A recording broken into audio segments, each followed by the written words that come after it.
Hello বন্ধুরা, রাধে রাধে। তো নতুন একটা ভিডিও নিয়ে আবার চলে এলাম। তো আজকে করেছিলাম পনিরের সবজি। তো এটা আমাদের বাড়িতেই পনিরটা বানিয়েছিলাম। আমাদের বাড়িতে তো গরু আছে, তাই পনিরটা আমি বাড়িতেই বানিয়েছিলাম। তো প্রথমে পনিরটা বানিয়ে কেটে ছোটো ছোটো করে ভেজে নিচ্ছি। ফার্স্টে আমি এটা ভেজে একটু লাল লাল করে ভেজে নিলে একটু খুব ভালো হয় আর কি। তোমরা একটু ভালো করে ভেজে নিও, ভেজে নিলে খুব ভালো হয় আর কি। পনিরটা খুব সুন্দর, আর বাড়িতে বানানো পনির তো খুব সুন্দর খেতে হয়েছিল আমাদের। যেমন আমি লাল লাল করে ভেজে নিচ্ছি, ততক্ষণ এদিকে আমি সবজিটা কাটছিলাম। দেখো ভেজে তুলে নিয়েছিলাম। এবারে আমি তেলেতে একটু রসুন কুচি আর একটু আদা কুচি দিয়ে দিলাম, দিয়ে ওটা একটু ভেজে নিলাম। ভেজে নেওয়ার পর আমি এবারে এতে দিয়েছিলাম ক্যাপসিকাম আর দিয়েছিলাম পেঁয়াজ। তো সেটাই আমি কেটে এর মধ্যে দিয়ে দেবো। দেখো একটু আদা কুচি দিয়ে দিলাম। তো আদাটা আমি ভেজে নিলাম, ভেজে নিয়ে ততক্ষণ ওদিকে কাটা হয়ে গেছিলো।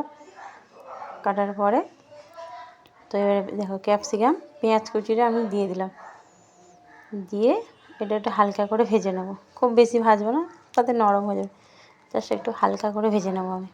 ভেজে এদিকে আমার সব দেওয়া হয়ে গেল। আর এখন তো শীতকালে ক্যাপসিকাম সবই পাওয়া যায়, আর ওই লাল সবুজ লালটা পাইনি, শুধু সবুজটা দিয়েই করেছিলাম। দেখো আমি হালকা করে ভেজে নিচ্ছি। তো ভেজে নিয়ে এবার আমি এটাকে তুলে রেখে দেবো। তুলে নিয়েছি হালকা করে ভেজে নিয়ে দেখে নিও। তো এরপরে আমি গোটা গরম মশলা দিয়ে দেবো। তো আমি এতে এলাচ দিয়েছিলাম, দারুচিনি দিয়েছিলাম। তো এর মধ্যে আমি একটা মশলা দেবো। তো মশলাটা তোমাদেরকে দেখানো হলো না। আমি ওটা দিয়েছিলাম, মশলাতে কাজু দিয়েছিলাম, মগজদানা দিয়েছিলাম, আর দুটো টমেটো দিয়েছিলাম, বলে পেস্ট করে নিয়েছিলাম। নিয়ে এবারে ভালো করে আমি এটা কষিয়ে নেব যতক্ষণ না তেল বেরোবে।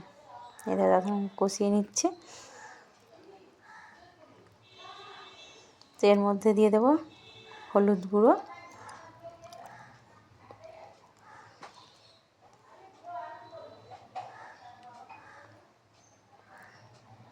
এটা ভালো করে কষানো হয়ে যাচ্ছে। এটা দিয়ে দিলাম হলুদ গুঁড়ো, তারপরে দিয়ে দেবো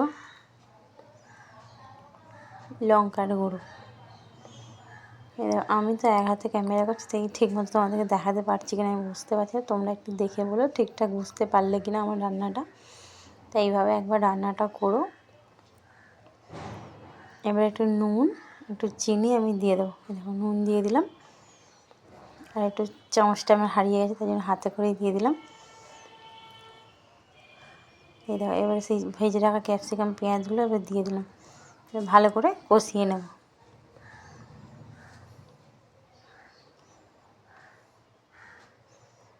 এক হাতে ক্যামেরা করছি, তো এক হাতে রান্নাটা করছি, একটু অসুবিধেই হচ্ছিলো। তো তোমাদেরকে দেখানোর জন্য রান্নাটা আমি করলাম। খেতে কিন্তু খুব সুন্দর হয়েছিল। তোমরা আবার বাড়িতে করে দেখো, ভালো লাগবে খেতে। সবসময় মাছ মাংস খেতে খেতে বোর হয়ে গেলে একবার এইভাবে পনিরটাকে বানিয়ে খেও, খুবই ভালো লাগবে। এই দেখো আমার রান্নাটা হয়ে এসেছে। এই দেখো কষানো হয়ে গেছে, তেল বেরোচ্ছে। এবারে আমি জল দিয়ে দেবো এর মধ্যে। তাহলে বাটিটা ধুয়ে আমি জলটা দিয়ে দিলাম। ব্যাস প্রায় হয়ে এসেছে।